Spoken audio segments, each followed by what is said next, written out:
What a heart-stopping moment in the world of international basketball. Imagine the shock when an 83rd ranked team in the world turns the tables on their 30th ranked opponents, snatching victory after two nail-biting losses earlier in the year. But here's where it gets controversial. Could this upset signal a seismic shift in Asian basketball power dynamics? Or is it just a fluke in the unpredictable realm of qualifiers?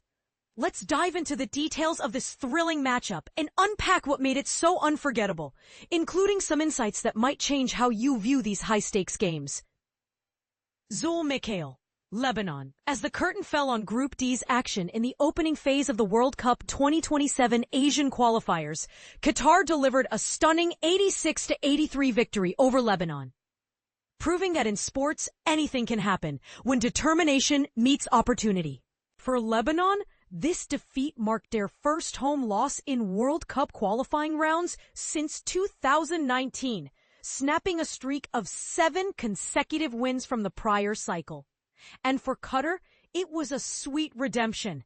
Their initial triumph against Lebanon in a major FIBA competition since 2015. For beginners, FIBA is the international governing body for basketball, overseeing events like the World Cup, much like FIFA does for soccer. Turning point. The pivotal moment came in the third quarter, just 1:18 minutes in, when Abdulrahman Saad nailed a three-pointer, giving Qatar an 8-point edge they held onto for the rest of the game. Lebanon had a golden chance to force a tie at the buzzer through Wael Arakji, but his shot missed, sealing Qatar's exhilarating upset. And this is the part most people miss. The pressure of those final seconds can turn heroes into legends, or vice versa, highlighting how mental toughness often outweighs pure talent. Key player, Qatar's point guard Brandon Goodwin was a force of nature once more, racking up an incredibly efficient performance. 25 points, 8 rebounds, 8 assists, and 2 steals. A point guard is like the team's quarterback, directing plays and handling the ball. He was backed brilliantly by Alen Hadzibegovic for the second game in a row. The towering 211 centimeters, about 6'11", center secured a double-double. That's when a player gets 10 or more in 2 statistical categories by halftime, and wrapped up with 14 points, 12 rebounds, and 4 assists. Imagine a player that versatile dominating both ends of the court. It's the kind of synergy that can make or break a team. FIBA Basketball World Cup 2027 qualifiers. Catch the top plays, game recaps, and video highlights. https://link.fiba.basketball/2027 Asian app generic promo. Stats don't lie. Lebanon's 13 turnovers, mistakes where they lose possession of the ball, often leading to easy points for the opponent, were a recurring issue in their second straight match, ultimately costing them dearly. Qatar struggled at the free throw line, hitting only 14 out of 24 attempts, but this was offset by Lebanon's dismal three-point accuracy, merely 22.7% from behind the arc. For context, three-point shots are long-range attempts worth 3 points each, and a low percentage means missed opportunities that could have swung momentum. Qatar also tallied 4 more blocks, defensive plays where a shot is swatted away, proving crucial in a contest where every small edge mattered.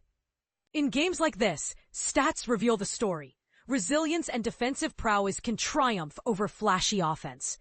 Bottom line, even though Qatar is already guaranteed a spot as hosts of the World Cup 2027, they're treating these qualifiers with the seriousness they deserve, showing that true champions don't rest on laurels.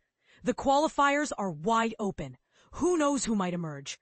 Everyone needs to step it up if they want to shine in Qatar 2 years from now. But here's where it gets controversial. Some argue that home advantage for Qatar could create an unfair playing field, turning the tournament into a home team party rather than a fair competition. Is this the dawn of a new era, or just a temporary blip? They said, "This marks my third encounter with them, Lebanon. Each game, every moment is incredibly challenging. We showed resilience and stayed locked in throughout. That's what we lacked in our previous 2 clashes this year." Qatar's superstar point guard, Brandon Goodwin, We've assembled a fresh squad. Our defense is the toughest in Asia. Qatar assistant coach Cengiz Karadog, who stepped up as head coach after Hakan Demir was ejected in the second quarter. A dramatic twist that could fuel debates on coaching ethics and its impact on team morale. A tough home defeat in front of our supporters. Honestly, I anticipated a battle like this. We didn't execute as needed to secure the win. They earned it. We're geared up to rebound. We just need more time to gel as a unit. Lebanon head coach Ahmad El Farhan. I blame myself for not rising to the occasion in crucial spots and converting shots. That's why I'm on the national team, to deliver in those moments. I'm committed to improving moving forward. Lebanon center Dedrick Lawson. Watch the post-game press conference.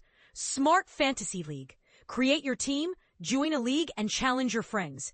https:/fantasy.fiba.basketball/ETM medium sponsored card ETM campaign. FIBA.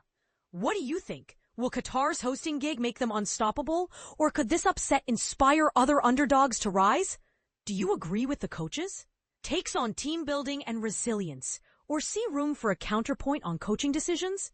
Share your opinions in the comments below, and let's spark a lively discussion.